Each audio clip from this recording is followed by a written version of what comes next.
na Mukoda, at sinabi na nais niyang magkaroon sila ng familiar contract bilang regalo.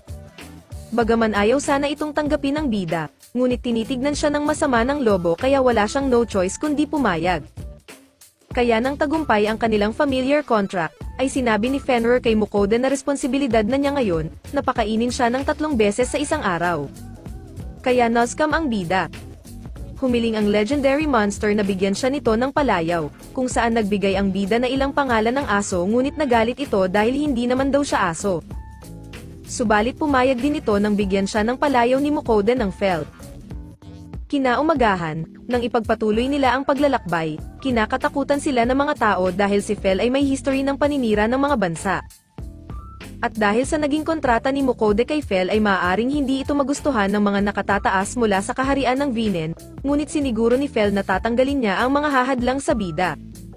Nang magtanghalian, ay humirit ang halimaw na gusto pa niya ng mas marami pang karne ngunit sinabi ng bida na hindi na sapat ang kanilang supply, kaya inutusan niya ito na kumuha pa ng mas maraming karne. Kaya nagdala nga ito ng mas marami pang karne, na ikinagulat ng mga malalakbay na isa itong B-rank monster na hindi nila kayang patumbahin.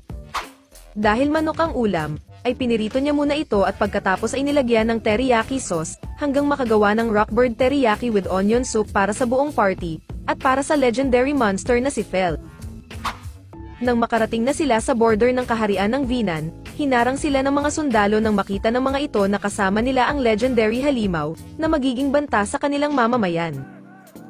Ngunit nang makita nila itong kayang pasunurin ni Mukoda na parang alagang aso, ay napagtanto na totoo ang kanilang familiar contract sa isa't isa kaya pumayag din itong papasukin sila.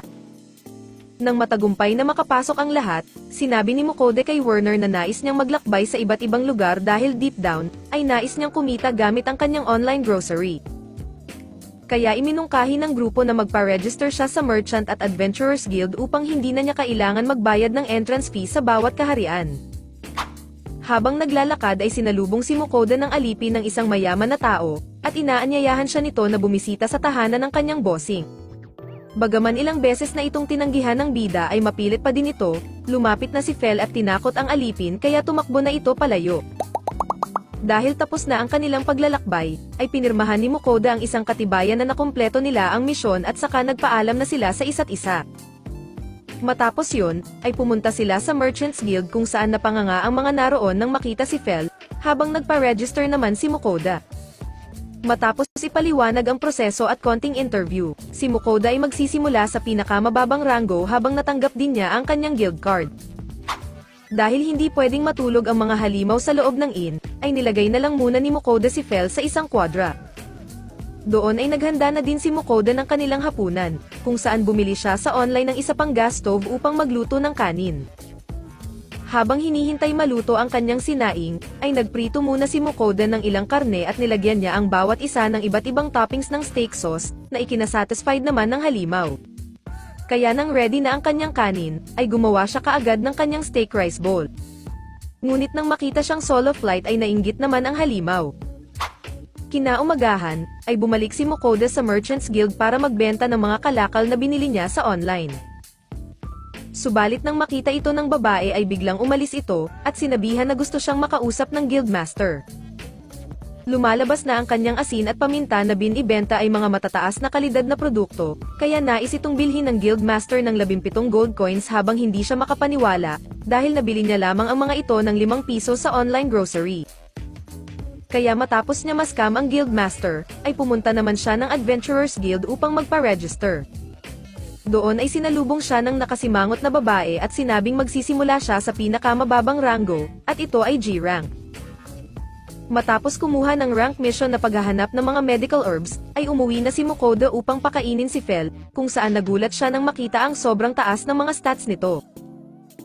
Kinaumagahan, sinimulan na agad ni Mukoda ang kanyang unang misyon, habang si Fel ay kukuha naman ng mga karne. Ngunit bago umalis si Fel ay naglagay muna siya ng protective barrier kay Mukoda, upang proteksyon sa anumang pag-atake ng ibang halimaw. Sa tulong ng kanyang appraisal skill ay madali niyang nahanap ang mga medical herbs na kanyang kailangan. At dahil maagang natapos sa kanyang unang misyon, ay bumili muna siya sa online ng mga sangkap ng spaghetti para sa kanilang tanghalian. Habang ginigisa niya ang sibuyas, giniling na karne at tomato sauce, ay biglang dumating si Fel na may dalang rockbird at marami pa daw siyang iniwan sa gubat. Matapos maluto ang pasta noodles, ay handa na ang spaghetti na walang halo na paborito mong hotdog. Habang masaya si Fel sa panibagong pagkain na natikman niya, ay nagpapasalamat naman si Mukode na kahit wala siya sa kanyang totoong mundo, ay nakakakain pa din siya ng mga nakagawian niyang pagkain. Matapos kumain, ay kinuha nila ang mga halimaw na pinatay ni Fel sa gubat. Sinabi ni Mukode na maaari pang kainin ng ahas at oso, ngunit ang kainin ng orc, ay medyo nandiri siya. Matapos ipagsasalpak lahat ng halimaw sa kanyang item box, ay isinakay siya ni Fel sa likuran nito upang mabilis silang makabalik sa Adventurers Guild. Nang makabalik, humanga ang secretary girl sa dami ng nakuha ni Mukode na herbs kahit isa pa lamang siyang G-rank newbie. Nang magtanong si Mukode